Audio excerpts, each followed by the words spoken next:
Alright, so this video is going to be focusing on DBZ's plot.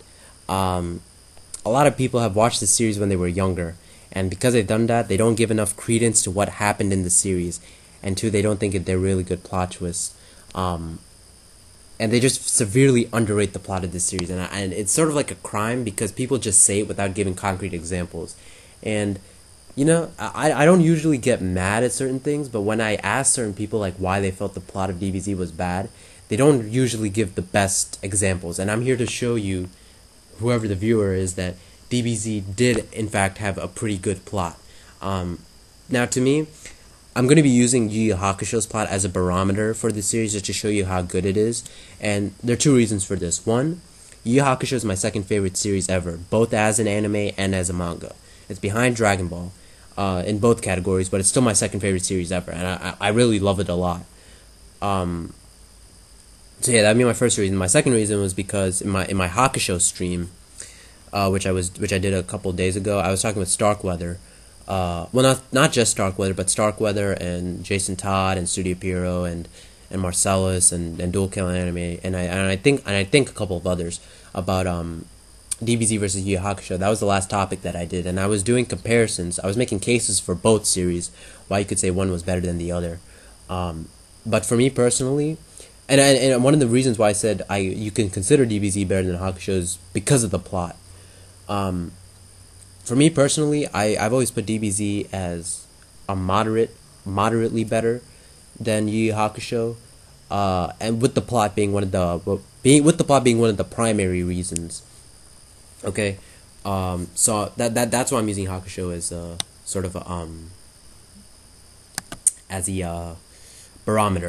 Okay, one thing to say about both the series. The plot lines of both series are very similar. It's kind of scary actually when you watch it back to back like I did this year. I think that's why they're probably my number 1 and my number 2 series respectively. Okay, let's take the first claim that people say about the series though. About DBZ. Some bad guy shows up, he wants to destroy/control the planet, and the Z fighters have to stop him. I can say the exact same thing about YuYu Hakusho. Suzuka, I think. Wait, Suzaku or Suzuka, I don't remember, but the leader of the Four Saint Beasts was doing that same exact thing with the insects, with the Makai insects. Number 2 would be Sakyo during the Dark Tournament. How he wanted to open the portal to flood the human world with demons. Sensui was trying to do the same thing, even though his goals changed a little in the anime. In the manga, they were the same goal through and through. And then Yomi, of course Yomi, he wanted to go to the human world to eat all the humans he could. So YuYu Hakusho, the goals of the villains were pretty much very similar. With JoJo's was another series, especially with cars. In part 2, I mean, he felt like his race, the Pillarmen, were so superior to the humans, and they wanted to control/subjugate them.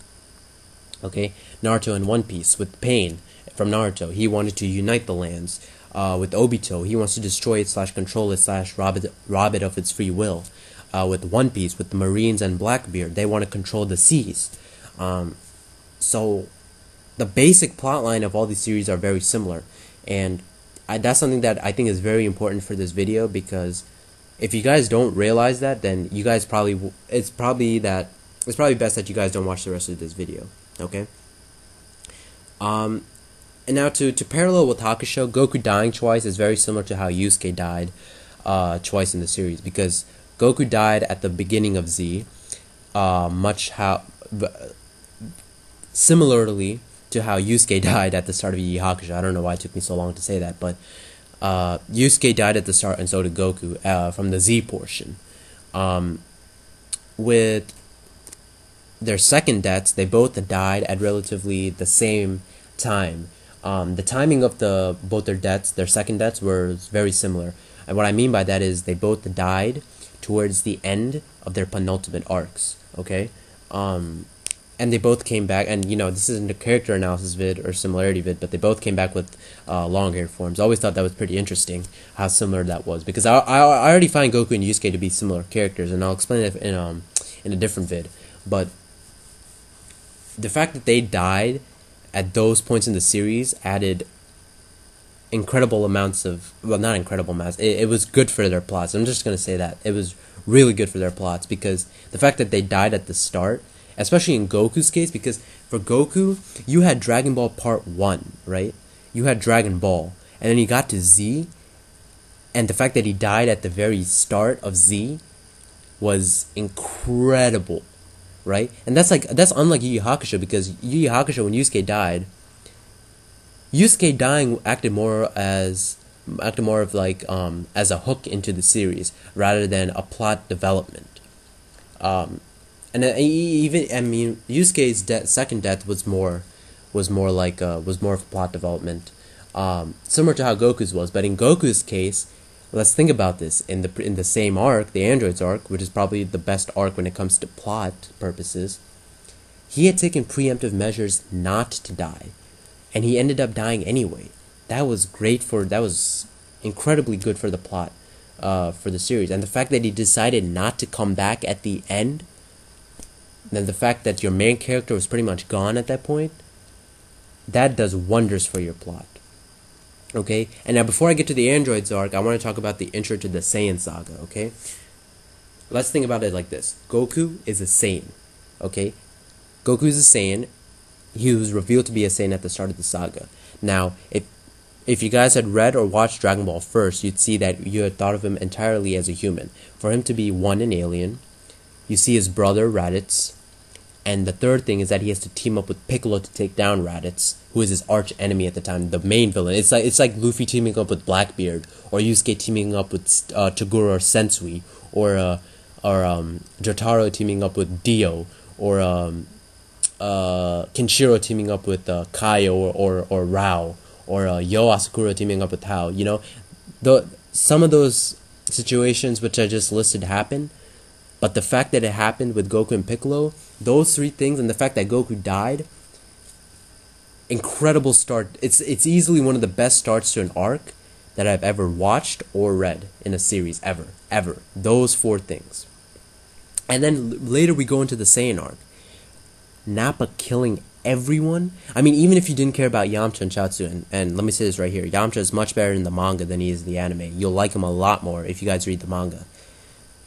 Even if you don't like Yamcha and Chaozu, he killed Piccolo and Tien, who at that point were the two coolest characters in the entire series. Probably the two favorite characters, I'd say, ahead of Goku. I'd probably say that. I think there was a popularity poll that I'd probably have to look it up and stuff, but Piccolo and Tien died, the two coolest characters.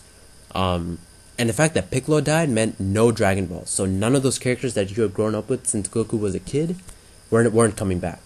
Now, of course, we learned about Namek, and the fact that that like Goku, Piccolo was revealed to be an alien, incredible. The fact that there was further worlds out there that they were going to space did wonders for the plot, expanded upon the world building, did a lot of stuff. Okay, and Goku being revealed as a Saiyan and Piccolo being revealed as a Namekian is similar to how Yusuke was revealed to have demon blood, since all of them were thought originally to be Earthlings, and in Goku's and Yusuke's case they were thought to be humans, and in Piccolo's case he was only thought to be a demon. So that was really good for the plot.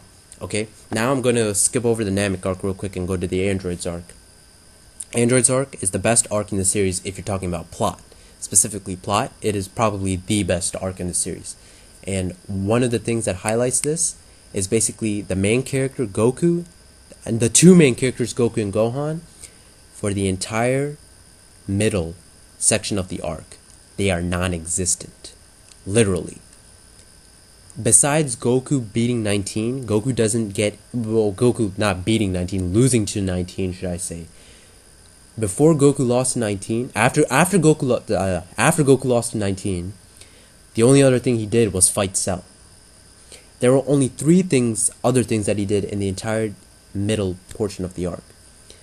He was either 1, saving Piccolo and Tien from second form Cell, 2, training with Gohan in the hyperbolic time chamber, also called the Room of Spirit and Time for the manga people out there, or 3, being knocked out by a virus.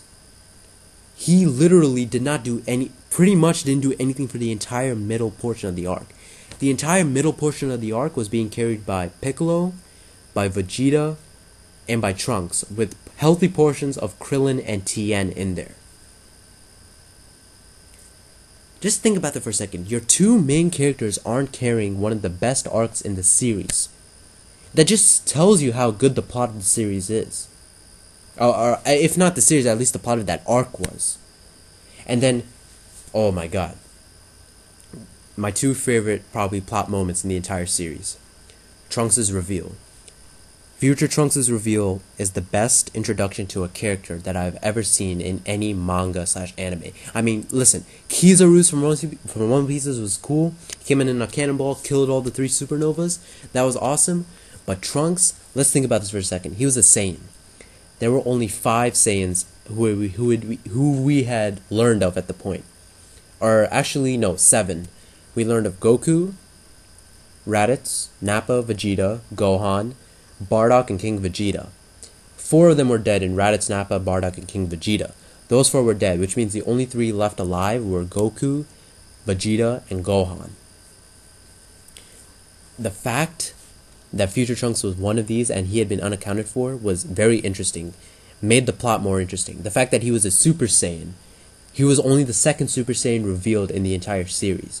And at that point, when we first saw the Super Saiyan was like the end-all be-all. The fact that this guy out of nowhere was a Super Saiyan definitely made the plot way more interesting. So that's number 2. He's a Saiyan and then he's a Super Saiyan. Number 3, he kills Frieza in the manga in one move. In the anime, in Z, it's one whole episode. In Kai, I think it's half an episode if I'm not mistaken. But in the manga, one move he kills Frieza.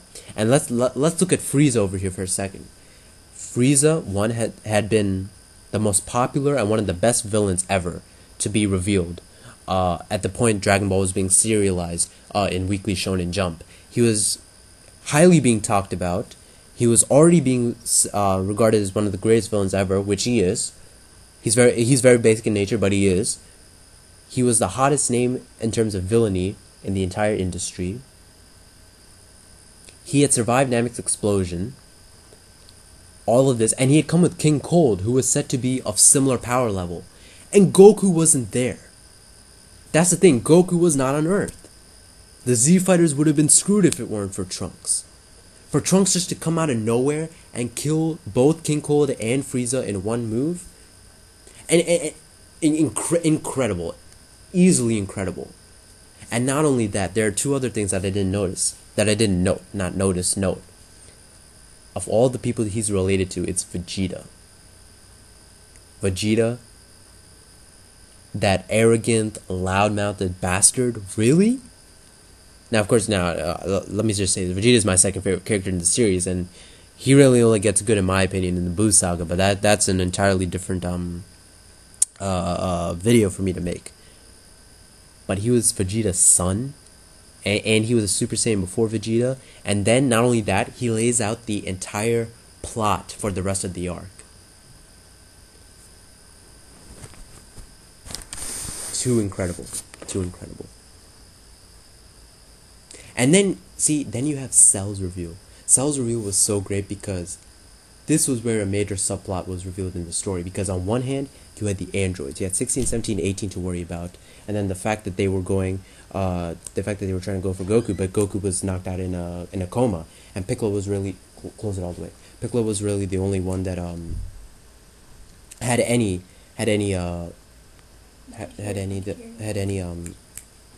what was the word I'm looking for? Had any chance at beating them. There we go. But with Cell, entire towns were being wiped out, and to top it all off, the fact that he was the fusion of the cells of the strongest warriors in the series. Can you say hype, please? Crazy. And the fact that he was an android, that he was built by Dr. Gero. Oh man. That was too good. Added so much dark aspects to the plot of the series. And then, there are other things that I haven't talked about, like Krillin's death in the King Piccolo saga. That came out of nowhere. We had no clue what happened. Ginyu stealing Goku's body. And the fact that it took Gohan, Krillin, Goku, and Ginyu's body, and then Vegeta to beat him. Then you had Zarbon completely destroy Vegeta in their first fight. Then you had the Supreme Kai's and Kibito's introduction. So many great plot points, and I haven't even gotten to the backstories of certain characters.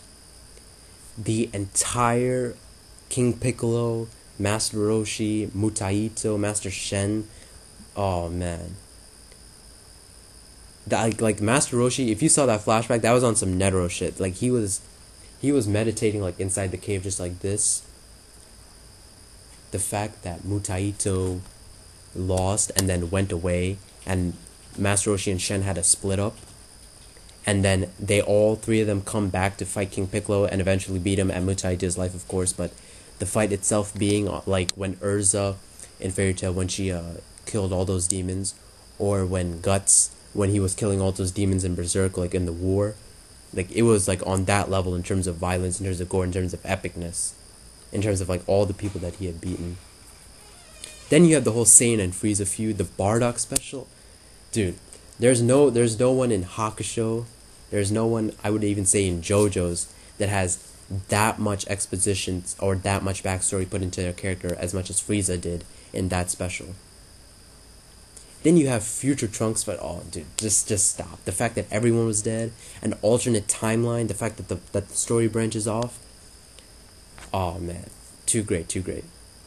And you know, then there were things like Goku losing twice in Dragon Ball, like losing twice in the finals of the World Tournament in the original Dragon Ball, or not in the original Dragon Ball series, Dragon Ball Part 1, should I say, or just Dragon Ball.